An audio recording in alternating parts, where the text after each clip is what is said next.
नमस्कार, आप सभी लोगों का स्वागत है। मैं राजेश मिश्रा सभी लोगों का स्वागत करता हूं इस स्पेशल सेशन में। जैसा कि आपको पता होगा कि हम लोग ने एक इनिशिएटिव लिया है, जिस इनिशिएटिव का नाम क्या है कि जेआईबी के जितने भी पेपर हैं उन सभी पेपरों के हम लोग मॉडल वाइज, यूनिट वाइज आपको एक सेशन लेके आएंगे। सेशन छोटा होगा, बट जो इस यूनिट में जो मेन बातें होंगी वो आपको मैं बताऊँगा।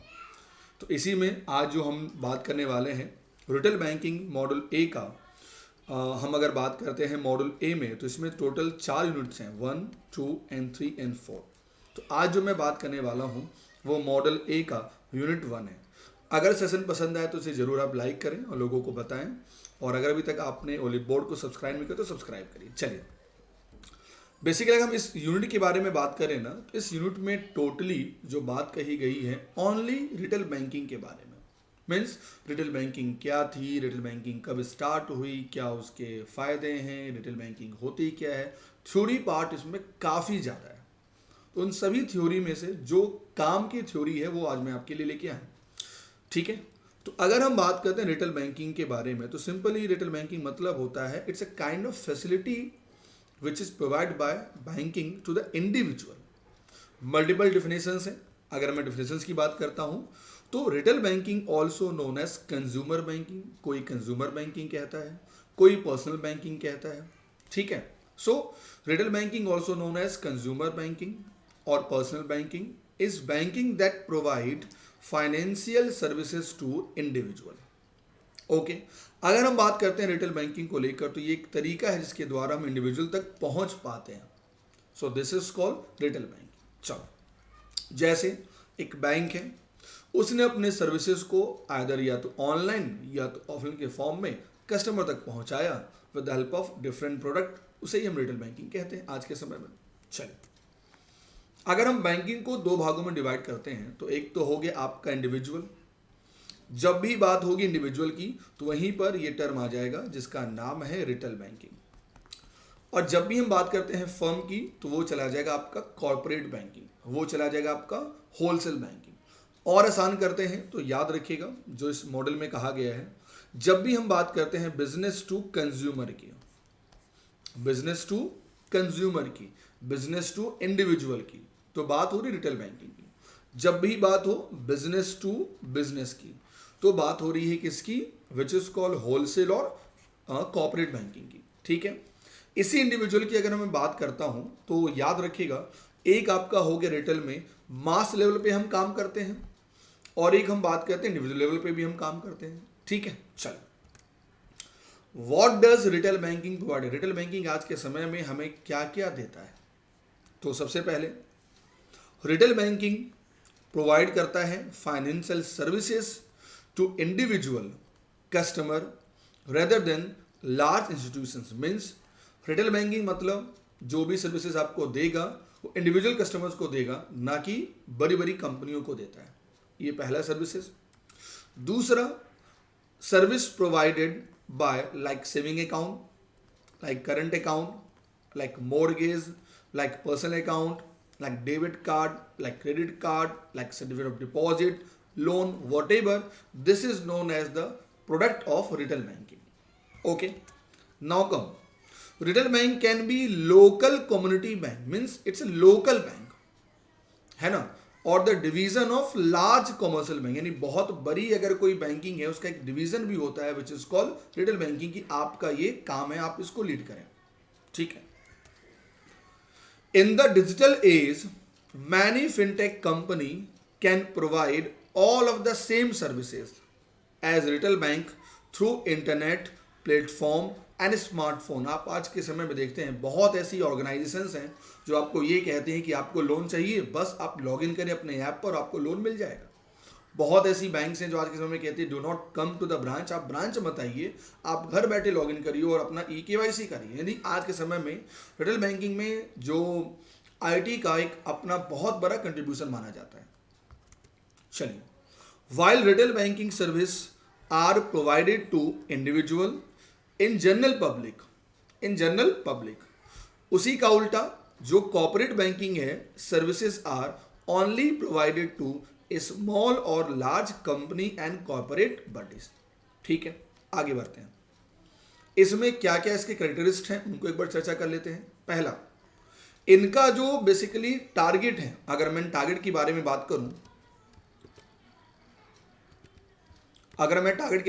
करूं, तो याद रखना इनका टारगेट है इंडिविजुअल कस्टमर और स्मॉल ऑर्गेनाइजेशन।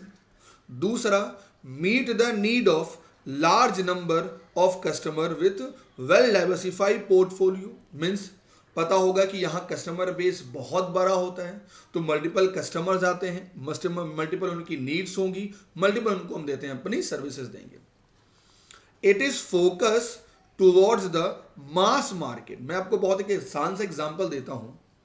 इंडिया में 5 लाख रुपए, 5 लाख लोन लेने वाले कम से कम इंडिया में 5 करोड़ कस्टमर होंगे। यानी यहां पर बैंक का जो वॉल्यूम है आप देख रहे हैं बहुत ज़्यादा है। वही इसका हम उल्टा करते हैं कि 5 करोड़ लोन लेने वाले जो कस्टमर है सिर्फ 5 लाख हैं, मतलब यहां पर कस्टमर का जो वॉल्यूम है वो वॉल्यूम कम है, यहां पर टिकट साइज ज़्यादा है। तो ये हमारा हो गया विच इज कॉल्ड होलसेल बैंकिंग, और ये हमारा हो गया विच is called retail banking. I hope अब तो शायद सभी को क्लियर हो गया होगा कि रिटेल बैंकिंग मतलब क्या होती है। It offer different liability assets and plenty of services products to the various customers category. Multiple customer segment और मल्टीपल बैंक आपको देती हैं सर्विसेज के फॉर्म में। चलिए, अगर हम बात करते हैं डिलीवरी मॉडल की, तो याद रखिएगा डिलीवरी मॉडल जो रिटेल बैंकिंग की है ना, वो 2 फॉर्म में होती है। एक बोथ फिजिकल एंड वर्चुअल, दोनों फॉर्म में होगी। हम बैंक जाके भी सर्विसेज ले सकते हैं, और या तो हम through ATM, through mobile banking, through internet banking के द्वारा भी सर्विसेज हम ले सकते हैं। So the services are extended to a small and medium size business, और छोटे बिजनेस को भी फोकस किया जाता है कि इसमें रिटेल बैंकिंग में। इन शॉर्ट हम कह सकते हैं कि retail banking encompass multiple product in liability, assets, card, digital banking, payment etcetera. It cater to multiple customer group in both individual as well as non individual category. Multiple channel of distribution in both physical as well as virtual space. ठीक है, तो ये तो रहा हमारा retail banking का character की इसमें क्या क्या चीजें होती हैं। आओ अब जरा ये देखते हैं कि भाई इसके एडवांटेज क्या क्या होते हैं। तो पहला एडवांटेज क्या होगा, client base will be large. जो क्लाइंट, अभी मैंने क्या बोला, जो क्लाइंट बेस है ना वो बहुत लार्ज है, तो हम वहां पर ज्यादा प्रॉफिट मार्जिन कमा सकते हैं। ओके, दूसरा जो कस्टमर फेथ होता है ना, कहते हैं जब लोकल लेवल में हम बात करते हैं, जो कस्टमर जो लॉयल्टी होती है बड़ी स्ट्रांग होती है, और बहुत गुड चांस है कि हम एक कस्टमर के बिहाफ पर मल्टीपल कस्टमर को अपने बैंक में अटैच कर पाएंगे, which is called cross selling. ठीक है, ये एडवांटेज है। उसके बाद attractive and wide interest spread since customer are too fragmented. क्योंकि पता होगा आपको जो कस्टमर रिटेल बैंकिंग में ना बहुत ज़्यादा फ्रेगमेंटेड, मतलब मल्टीपल प्रकार के हैं। तो किसी में कोई स्कीम, किसी में कोई स्कीम, किसी में कौन स्कीम दे के बैंक आपको ऑफर देते हैं। और इसमें जो क्रेडिट रिस्क है ना, वो याद रखिएगा वो काफ़ी डाइवर्सिफाई है, as loan amount are relatively, क्योंकि स्मॉल लोन दिए जाते हैं।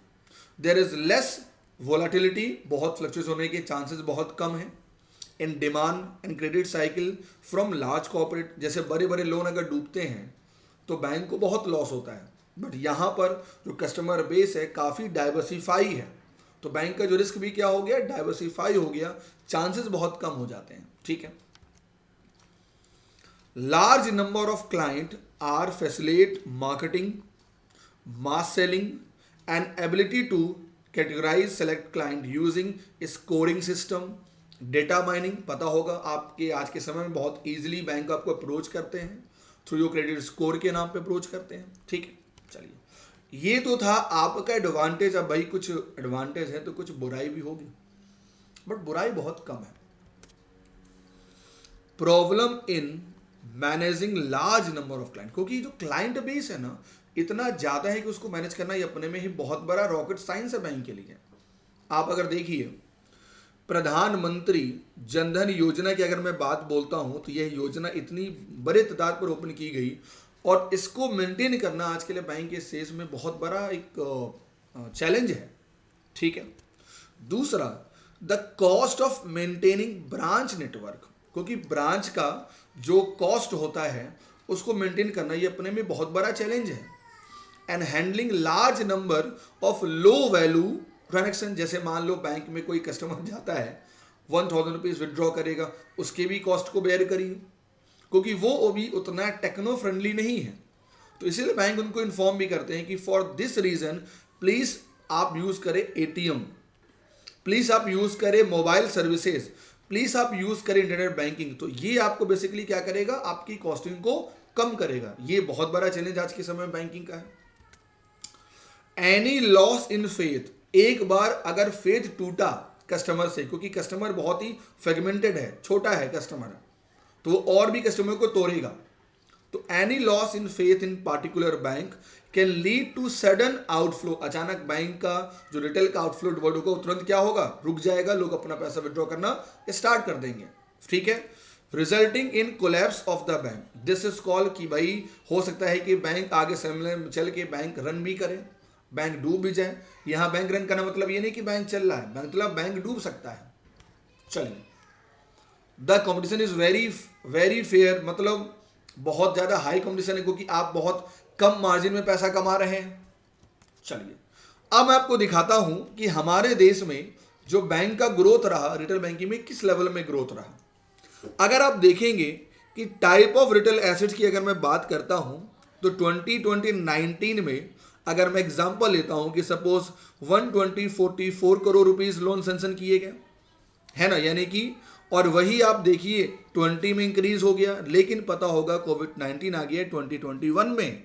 तो इसीलिए सबसे बड़ा क्या हुआ, ड्रॉबैकनेस रहा। इस केस में देखा गया कि रिटेल बैंकिंग में आईटी में बहुत बड़ा कंट्रीब्यूशन होता है। अगर हम आईटी अपडेट नहीं है तो बहुत गिरेंगे। जो कंज्यूमर ड्यूरेबल लोन आप देखिए, पहले था 92, फिर 1111 हुआ, और ये अचानक कोविड-19 में बढ़ गया क्योंकि इनकी रिक्वायरमेंट ऐसी ज़्यादा थी। यानी आप देख सकते हैं कि हमारे देश में जो क्रेडिट कार्ड का, व्हीकल लोन का, पर्सनल लोन का, एजुकेशन लोन का जो सेगमेंट्स हैं, ये बता रहा है कि आपका ग्रोथ बहुत हद तक बेहतर हुआ है। आप देखिए व्हीकल लोन में चेंजेस आया, 13.9% ग्रोथ रेट हुई। उसके बाद अगर मैं बात करता हूं, आप अगर देखिए पर्सनल लोन में कितनी ज़्यादा ग्रोथ हुई, है ना। उसके बाद अगर मैं बात करता हूँ एजुकेशन लोन में देखिए तो उसमें भी चेंजेस हुआ काफ़ी, बट क्योंकि कॉलेज बंद थे, यूनिवर्सिटी बंद थी, लॉकडाउन थी, इसलिए 2021 में जो एजुकेशन लोन थे वो डाउन हुए। चलिए, आप एटीएम की बात करिए, number of on site ATM देखिए वो इंक्रीज हो रहे हैं, number of of site ATM देखिए वो इंक्रीज हो रहे हैं। ठीक है। तो ये हमें बताता है कि और ये जो सारा सोर्स है ना, ये सारा आरबीआई की बुलेटिन से लिया गया है आपके मॉडल ए में। चलिए, अगर मैं बात करूं, फोर्स करूं पेमेंट सिस्टम को लेकर, तो भाई इसमें तो बहुत बड़ा चेंजेस किया गया है। आप अगर देखिए तो चाहे आरटीजीएस की हम बात करते हैं, एनईएफटी की हम बात करते हैं, एसीएस डेबिट की बात करते हैं, एसीएस क्रेडिट की बात करते हैं, आईएमपीएस की बात करते हैं, national automatic clearing house credit की बात करते हैं, डेबिट की बात करते हैं, यूपीआई की बात करते हैं, क्रेडिट कार्ड हो गया, डेबिट कार्ड हो गया, प्रीपेड इंस्ट्रूमेंट्स हो गए, मोबाइल बैंकिंग हो गया। इन सभी को हम कहते हैं ये कहीं ना कहीं बहुत बड़ा इनका कंट्रीब्यूशन है आपके रिटेल बैंकिंग वेल्थ मैनेजमेंट में। ठीक है। तो अगर मैं कहूँ कि भाई हमने ये देख लिया कि क्या एडवांटेज हैं, क्या डिसएडवांटेज हैं, जरा देखिए चैलेंजेस क्या क्या है। जो सबसे बड़ा चैलेंजेस है आज के समय में बैंक में, वो है कंज्यूमर को प्रोटेक्ट करना और उनकी प्राइसिंग को मेंटेन करना। आप देख रहे हैं there are several example reported on pricing being arbitrary and to extend illogical, क्योंकि भाई जैसे देखिए जीरो बैलेंस अकाउंट को मेंटेन करना है, और मेंटेन करना है तो उसकी कॉस्टिंग कौन बेयर करेगा। तो ये बैंक के लिए बहुत बड़ा चैलेंज है कि कैसे हम उन कॉस्टिंग को बेयर कर पाएं। उसके बाद नो योर कस्टमर के नॉर्म्स को लेकर, क्योंकि पता होगा अगर मैं कहता हूँ BSBDA अकाउंट एक ऐसा अकाउंट है एग्जाम्पल जिसमें आपका KYC तो होता है बट KYC फुल्ली KYC नहीं होता है। So the bank in developed country have faced significant amount of penalty from the regulator for their failure to conduct adequate due diligence of the customer. Even in India, Reserve Bank of India also imposed penalty on some of the bank for their failure to the proper due diligence on their customer. भाई customer को नुकसान हो रहा, bank को loss होता है, bank को penalty लगती है एज पर द नॉर्म्स. ये सबसे बड़ा चैलेंज है बैंक के लिए नाउ डे. और तीसरा, रिस्क को हम कैसे मैनेज करें.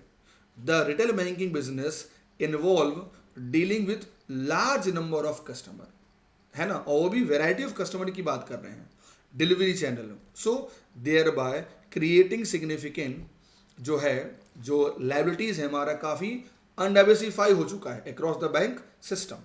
चलिए, but in spite of this अगर मैं कहूँ तो रिटेल बैंकिंग में ग्रोथ काफ़ी ज़्यादा हुआ है, ये बात याद रखिएगा. Despite bank concern effort on increasing the banking penetration and bringing more and more adult population under the formal financial system over the last 7 to 8 years, still half of the target population remain uncovered. यानी कि इतना growth होने के बाद भी आज हमारे detail की मगर देश की अगर मान लो टोटल पॉपुलेशन अगर मान लो 150 करोड़ है, तो इसमें आज भी करीब 75 करोड़ अगर मैं बोलूँ तो जो अभी जिनके पास बैंकिंग नहीं पहुँच पाई है. ये बहुत बड़ा चैलेंजेस है.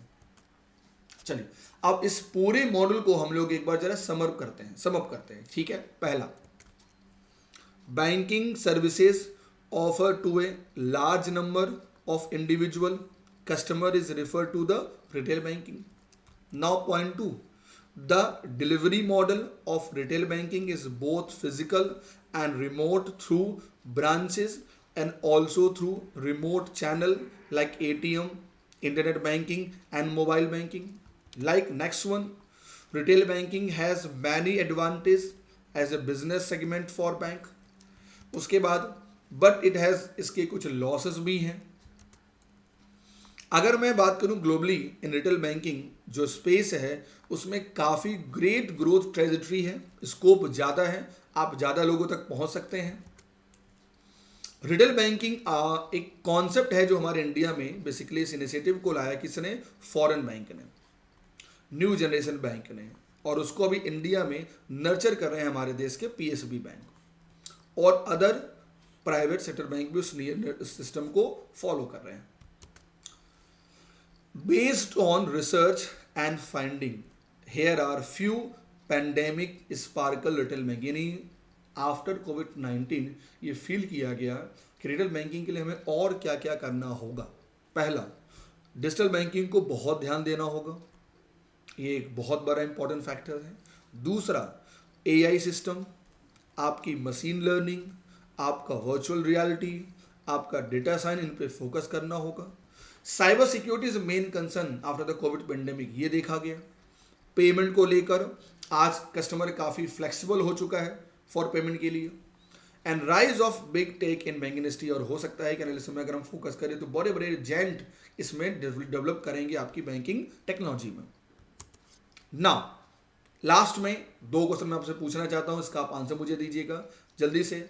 अगर मैं पूछूँ आपसे कि एडवांटेज ऑफ रिटेल बैंकिंग क्या होगा, तो शायद risk in less as client base in large, income को रिलेटिवली मोर है, स्टेबल मॉडल है, लेस वोलाटिलिटी, यानी हम कह सकते हैं all over the year is the right answer.